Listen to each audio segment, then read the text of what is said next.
If you guys enjoy Minecraft films or just storytelling in general, make sure to go in the description below and subscribe to Slightly Insulting. We're almost at 1,000 subscribers and we'd really appreciate the support. Thanks.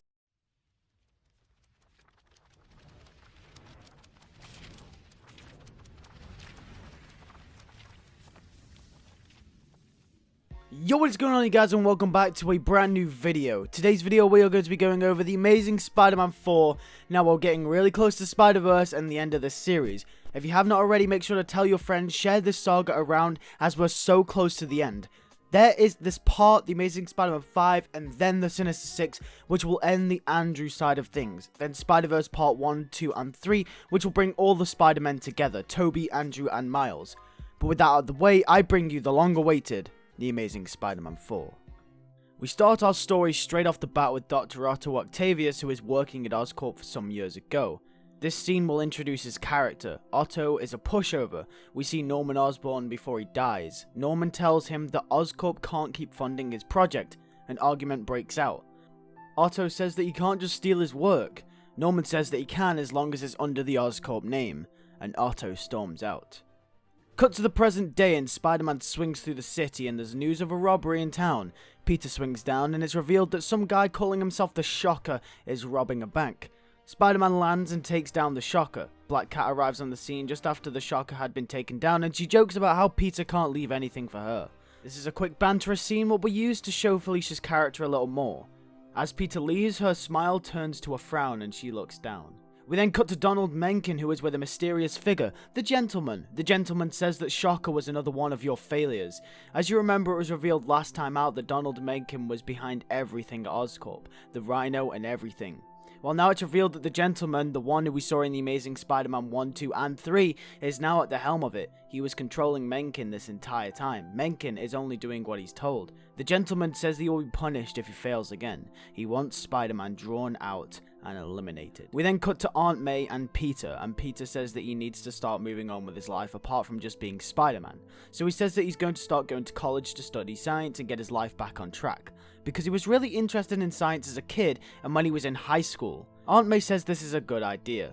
We then get reintroduced to Mary Jane and Peter Parker. These two talk about what just happened in Venom when MJ ran off from the battle. Peter explains that he got out fine. You see, MJ doesn't know that Peter is Spider-Man, and it makes sense for Peter not to tell her that because of what happened with Gwen. And Peter is so hellbent on not getting anyone else hurt.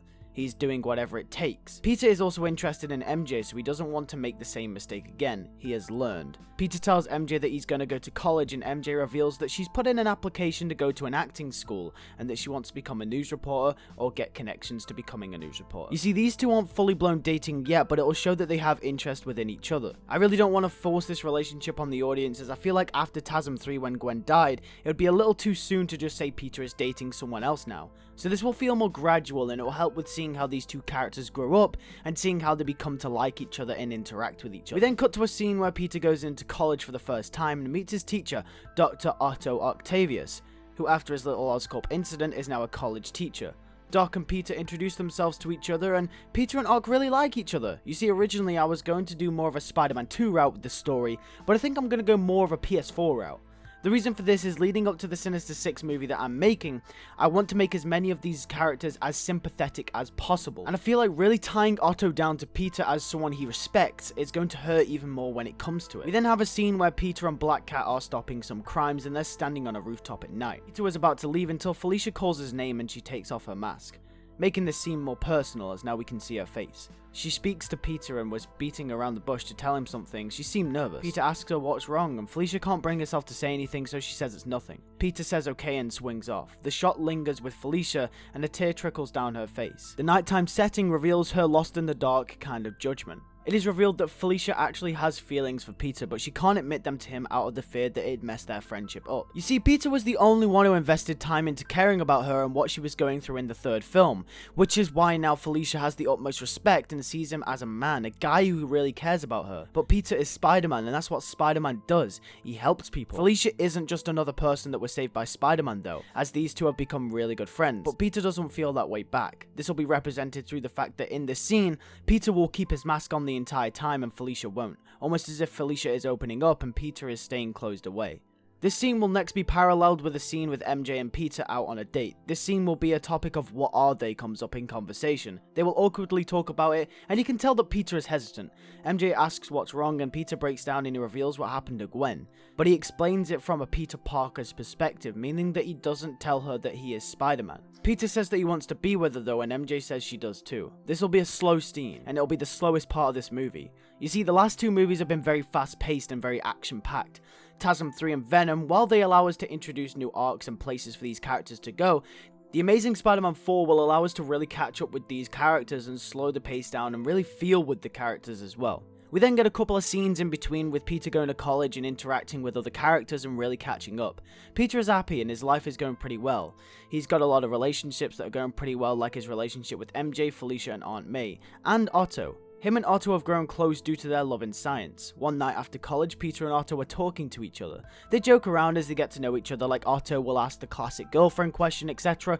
And Peter nervously answers with yes, her name is Mary Jane and that kind of stuff. Then back onto the topic of science, Peter is telling him about his love for science and his dad. Otto says that he knew Richard back in the day when he worked at Oscorp, and he said that he was one of the only trustworthy men there. He always strived to do the right thing. Peter talks about his father as well and how he spoke to Dr. Connors back in the day, trying to find out who his father really was. Otto then gets into detail about Oscorp and the schemes. Peter, being Spider-Man already, knows that Oscorp are notorious for making supervillains as he's been fighting them for years now. Otto starts talking about Norman Osborn and how he wasn't nice to Otto. He outcasted him from the company. Otto then tells Peter what he was working on at Oscorp, saying that they were mechanical arms to withstand high temperatures and complete experiments that required dangerous temperatures. These were going to be used globally by all science departments until Norman kicked him off the project and took it for himself and having the benefits all to himself. Norman has always been selfish, it's just the type of person he is. He never liked seeing anyone else above him physically or mentally. But then the project never got completed due to the downfall in his health and eventual death in The Amazing Spider-Man 2. The arms that Otto worked on still remain in the clutches of Oscorp. Otto decides to show Peter a secret. Under the college's nose, he has been working on arms similar, using their resources combined with his own. Peter is unsure about this. Otto says that they're prototypes and they are nowhere as near as good as the ones he made at Oscorp, but his livelihood was ripped away from him and he wasn't going to let that stop him from completing his dream, completing his work. Peter is impressed, but he tells Otto that this could be a bad idea. Doing this under the nose of the college and everyone else, he's lying to them, he's not being honest. Otto says that as long as no one else finds out, then they should be fine. Otto asks Peter if he can trust him, just like he did his father. Peter says yes, even though he knows it's the wrong thing to do, setting up the main arc and theme of this movie and The Amazing Spider-Man 5, which will be honesty. There will be a 2-movie arc about Peter being honest with people in his life, and he will have to see the consequences as well. But the arms weren't stable, they were dangerous in some aspect. We then skip forward a little bit and Peter is discussing with Aunt May about Otto and he doesn't know what to do about it. May says that he has to do what's right. There's only so far one person can go to do the right thing before they become wrong themselves, which was a line to represent Otto in this movie. We then get a scene with Felicia where she comes home. This is one of the first ever scenes we get with Felicia as a person, personally. She puts down her coat on the side and sits down on the sofa in her apartment. She looks at a picture of her and Peter in the Spider-Man costume and the Black Cat costume. She looks down. She decides that she's not going to succeed by keeping a secret, so she decides to let him know. And then Peter attends Otto's class the next day and tells him that he should stop doing what he's doing because it could get him hurt. It's not the right thing to do because he has been obsessing over this grudge he has had over Oscorp this entire time. Otto refuses and gets mad at Peter. How dare he? And then the school officials will walk in and confiscate Otto's stuff as it was a hazard and was dangerous. Peter has now done the same thing that Norman did to him all these years ago. He grassed him out. From Otto's perspective, Peter is as bad as Norman now. Otto screams and says, "How could you do this to me? I thought we were friends," and then presses a button. The arms leap onto him and says that if anyone comes near him, he will not hesitate to show them who's boss. Peter can't do anything about it as he's not in his Spider-Man suit. Otto says that they won't take this away from him. Not again, not after Norman. Peter shouts at Otto to calm down and he doesn't.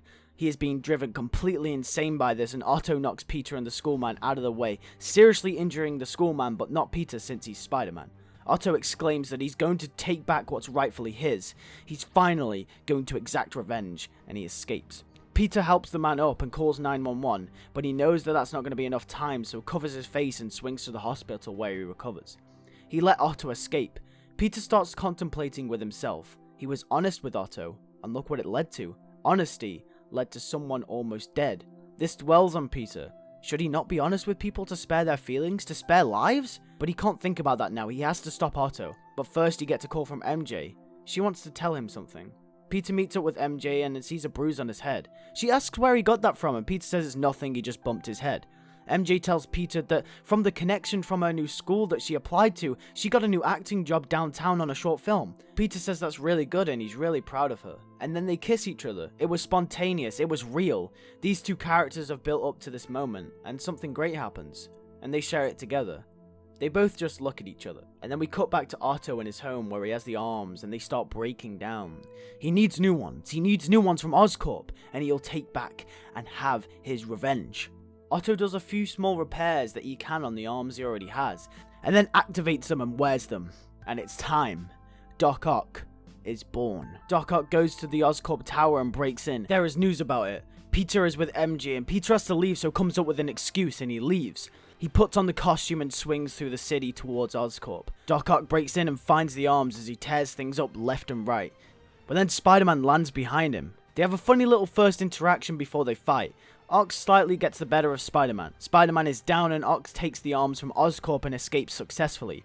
There's reports everywhere of a new villain on the loose. J. Jonah Jameson reports that Spider-Man helped him steal the Oscorp tech. Spider-Man confronts Donald Mencken, who is sat at the wreckage. He asks why he hasn't destroyed the arms already. Donald tells Spider-Man that Oscorp has many secrets. Spider-Man has a feeling that there is a bigger picture, that someone is behind all the superpowered beings coming from Oscorp, and none of them were accidents. He tells this to Donald and he clenches. Spider-Man leaves. Doc Ock installs the new arms and incites his revenge. Now that he's got what is rightfully his, he'll get his own back. How does it feel to have something taken away from you? He will tarnish the Osborn name, the legacy that Norman Osborn created. He is going to destroy the Oscorp Empire, starting with destroying that tower and everything it has going for it. Just before the start of the third act, or just leading into the third act, we have a scene with Peter where he will reflect on his honesty situation again, about how if he wasn't honest with Otto, Oscorp wouldn't be in tatters and potentially under threat again. He was the one who instigated this behavior from Otto. In all essence, it's Peter's fault. Doc Ock is on his rampage. He attacks Oscorp Tower again,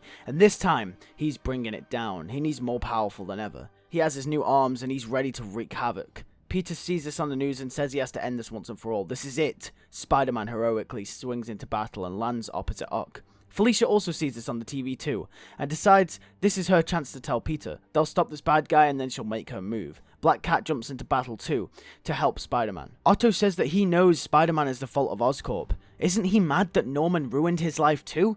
Oscorp is the source of everything, says Otto. Otto proposes that they team up and they take down Oscorp once and for all. While Peter knows that Otto is actually right. He can't because he knows the way he goes about doing it is wrong. Spider-Man wants Oscorp gone off the map as much as Otto does as well, but he can't team up with him. Spider-Man refuses and him and Black Cat fight Otto. In the fight, Felicia gets really injured and Spider-Man shouts out her name. Spider-Man fights Otto and Otto knocks Peter's mask off him and sees his face. Otto is surprised, but it makes sense. Peter Parker also wanted to bring Otto down just like Norman. Peter told him about his personal life, which was a mistake because now Peter tried to take from him. Otto is now going to take something that means a lot to Peter, so goes after Mary Jane. You see, from Otto's perspective, this is now the case. Peter wanted Otto gone in Otto's perspective, so now he is going to reverse the card and do what Peter and Norman did to him. Peter promised that he wouldn't let this happen, so chases after him. Black Cat chases too. Otto kidnaps Mary Jane in a last-ditch effort for revenge. MJ passes out from the shock. He threatens to kill MJ if he doesn't stop. He says he'll spare Parker because he was a good friend for the time they were. Spider-Man backs off, but then pulls a fast one as he webs Otto's face and rescues MJ and puts her down safely. Spider-Man and Black Cat find a way to beat Otto when it's finally over. They stopped him. Spider-Man makes sure MJ is okay, and she wakes up. But then she's taken to a hospital for a checkup. Luckily, she didn't see who Peter was. Peter and Felicia have a scene where they're reflecting on what just happened. They talk for a while with their masks off, and then out of nowhere, Felicia says that she has something to tell Peter, but then said that she'd rather show it instead, and then she kisses Peter. Peter lets it linger before pulling away. Peter doesn't say anything. Felicia says that it's fine if he doesn't feel the same way, but she just wanted him to know. Felicia just wanted to be honest with him. Peter says that he's got a lot on his mind, and that he can't be thinking about this right now. Spider-Man swings off into the night, and Felicia is left there. We then have one last scene where Peter sees MJ. Peter has been thinking about everything that just happened. He knows that something similar to what happened to Gwen almost happened again today, and he won't let that happen again. He can't have MJ being hurt. They see each other and Peter asks if she's okay and she says yes. Then Peter decides to break up with her and tell her that they shouldn't see each other anymore. Peter tears up and so does MJ. MJ gets mad and wants a reason why, but Peter says that he can't tell her and he walks off. He wasn't honest with MJ to potentially save another life, because the last time he was honest with someone, a person almost died. Roll credits. And then we get a post-credit scene of Donald Mencken and the Gentleman. The Gentleman said that Donald had risked everything. The Gentleman kills Donald Mencken by shooting him in the head, explaining that if you want something done, you do it yourself. We then get another post-credit scene of Doc Ock going to jail and meeting the Shocker and the Rhino and making friends with them. And that's it. The Amazing Spider-Man 4. But we're not done yet. We have 2 more to go until we reach the ultimate conclusion, Spider-Verse. TASM 5 is up next, and then it's the amazing finale, the Sinister Six. I want to start a conversation though. Clearly the Gentleman is being built up here, but who do you think the Gentleman is? Comment down below your theories. I can't wait for you guys to see TASM 5 as it all comes together ready for the big team up. But yeah, comment down below who do you think the Gentleman is. I want to hear your theories. With that being said, thank you guys for watching this video. If you did enjoy, make sure to hit that like button, subscribe if you are new, and hit the bell if you are new as well to make sure to not miss any upload. And with that being said, subscribe to Slightly Insulting in the description below. We're so close to 1,000 subscribers. Make sure you hit that button. With that being said, once again, thank you guys for watching, and I'll see you guys in the next one. Peace.